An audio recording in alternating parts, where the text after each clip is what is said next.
What it do, man? It's your boy Josh, back up in this thing with another one. We woke up this morning. It's another beautiful day. All praise to the Most High, man. Let's get it. Guys, today I want to speak about being desperate and how desperation will literally work in the exact opposite in which you intended it to be. And what I mean by that is that, say, for example, we are super desperate, super in a need to desire to want something so bad that it turns into desperation. More times than not, I can almost guarantee that if you have a desperate stance towards something, the least likely you will achieve it, or your intent or what you are seeking, the least likely that it's possible of happening. You know, chasing validation, wanting to be accepted so bad. I mean, just for an example, if you wanting to be accepted and validating is typically, you will see a guy that will be overzealous or super into displaying why he should be accepted, because he's so desperate for it. So he'll do things like leading with money. He'll do things to impress certain people, where he may wear certain clothes or borrow to add certain clothes so that he looks a certain way, and you know, he flexes it and he wants to be seen.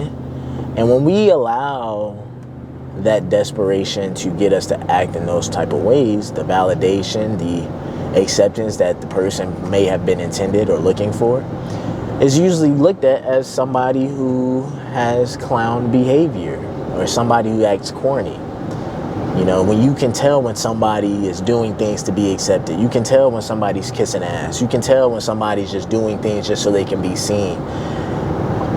That is just an example of people being desperate for validation and going through extreme lengths, going through doing things that, you know, goes exactly the opposite in which they were intended to seek.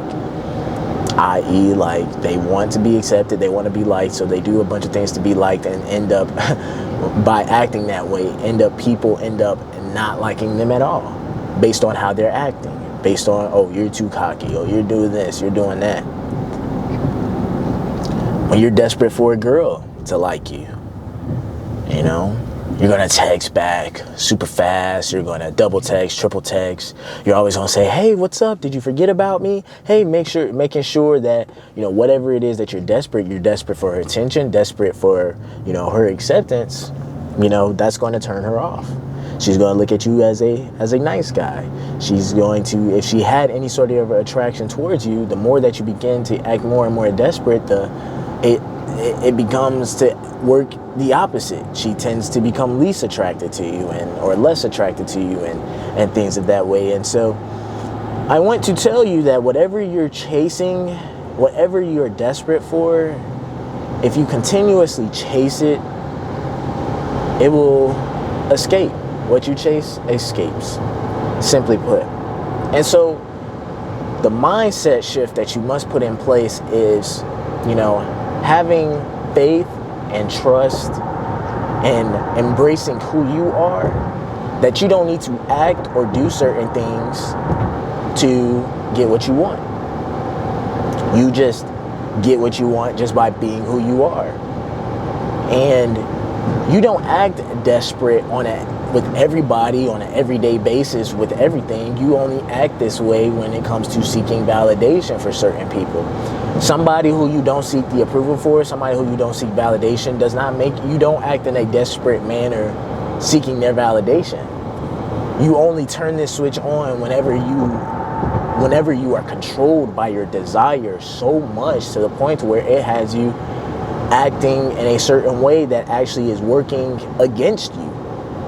And so being desperate is a dangerous a game to play, because using the examples I said before, say for example, if you are using your money to kind of lead to say, hey, I got a lot of money, so that's why you should accept me who I am. Being desperate, you're going to eventually attract a woman who is gold digging, who's going to just take advantage of you, who's just going to run your pockets and, you know, not care for you. When all in all, what you want is, say, because I have money, because I have resources, X, Y, and Z, I want you to care for me. That's not going to happen. And so that is why it is very important for you to recognize when you are being desperate and the desperate energy is coming off of you, that you're giving off to other people. So what you have to do is you have to relax. You have to stop trying to control the uncontrollable. If she likes you, she's going to like you. If she doesn't like you, she's not going to like you. No matter what you try to do, there are going to be people that are going to like you, that are going to accept you for who you are, and there are going to be people that are not. You need to accept that so that you can stop looking at yourself as the problem. Stop looking at yourself as as the problem. And so that's what all boils down, is because you're seeking validation, you're seeking acceptance so much because you simply don't accept yourself. You can't validate yourself because, simply put, you don't like yourself. You don't think very highly of yourself. This is why you're so desperate for acceptance and validation, is because you lack the ability to give it to yourself. But you have the mindset shift. What you have to do is get to a point where you can accept yourself and validate yourself. And the first step in regard to that is recognizing that there are going to be people that mess with you for you, and there is going to be people that don't mess with you, and that is okay. That is not the life. That is not something that is unique to you. That is everybody. You're talking to a guy that, came from a position of being desperate and wanting, something to happen. If you guys have been watching my channel for a while, you would notice that I want to say at the beginning of this year, probably around March, April, I've made a video called "They Ghosted Me." Well, why did that woman who I desire to be with, who I, envisioned of myself, being with one day, who, like, just looking from her from head to toe, just my perspective of it, I thought she was perfect. I thought it was like, oh my gosh, if I imagine what my wife would be like, what she would look like, it would be exactly like her. And so I became overly desperate to make whatever I thought in my head to happen. And so because I was desperate, because I desired her so much, I manifested, I guess you could say, her inevitably just ending up ghosting me. Just texting, talking one day, and then not hearing a single thing from her for forever, basically. And I questioned myself if I was the issue. And it wasn't necessarily like I was the issue. How I was acting and how I was seeking to be accepted or to be in a relationship with this woman was wrong, because instead of trusting God that he's going to send me the one that's meant for me, I started panicking. I started letting my anxiety, I was like, what if she doesn't like me? She hasn't texted me. Oh my gosh, like, is she going to move on? All of this anxious energy started consuming me, all because I didn't have faith in God that, at the end of the day, I'm going to win. If this is the one that's going to, be who I've envisioned my entire life of what my wife was going to be like, okay, cool, But it seemed like, instead of trusting God, instead of him allowing me to meet this woman, get to know her, and now I see clearly that she was not the woman intended for me, but I tried to control the uncontrollable. I was acting in a way where I wanted her to like me so bad because I envisioned a future with her, and I wanted that future to happen, and I said, man, I need that future to happen. Like, I got to do what's necessary.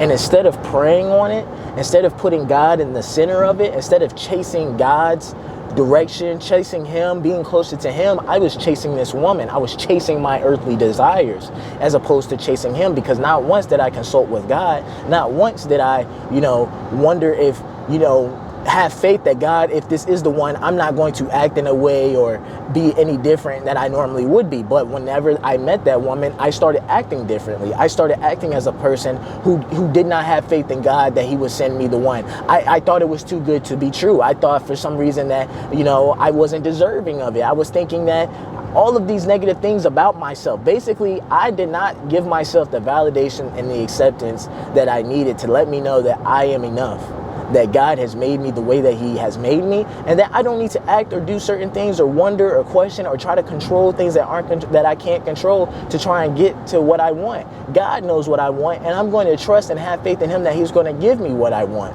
And because I'm going to consistently pray, I'm going to consistently seek him, I'm going to consistently place him as the number one priority. And as long as I'm doing that, I have to have the trust and I have to have the belief in him that he will take care of the rest. Simply put. So if you are consumed by this desperate energy, if you are, you know, wanting somebody to like you, and somebody's constantly going through your head, and you're constantly, you know, questioning who you are and questioning what you have to do, you know, you're going down the wrong path. What you are leading down a path to is, you're leading down a path where whatever you want is going to end up running away from you, simply because you just don't have the trust and faith in God that He can take care of it. You start to trying to control the uncontrollable, worrying about it. The reason why you're worrying it is because you don't believe God is worrying about it. You don't think God is taking your wants and your needs into consideration. You think that He's just leaving you out there to just fend for yourself, and that's not the case at all. So you feel like you have to do more than what is required, and because you're doing more, you know what I'm saying? You're going to end up spoiling what's in front of you. Because you're worried about the wrong things. You're worried about trying to control the uncontrollable, as opposed to just seeking God. You're letting your desire control you instead of you having control over your desires. And so I'm sharing this video because I know that there's a lot of people that could benefit from something like this. And if you recognize yourself in this pattern, you need to get out of it ASAP, because like I said, it's only going to put you in a position where you can get taken advantage of, and whatever it is that you want and whatever you desire is inevitably going to end up running away from you. So I hope this is a wake-up call for some of you. I hope this video helps. Before y'all go, man, please, if you like the video, make sure you like, comment, subscribe, and share the video with somebody who could also learn from this. With that being said, man, I'm gonna let y'all go, man. I'm gonna holler at y'all boys.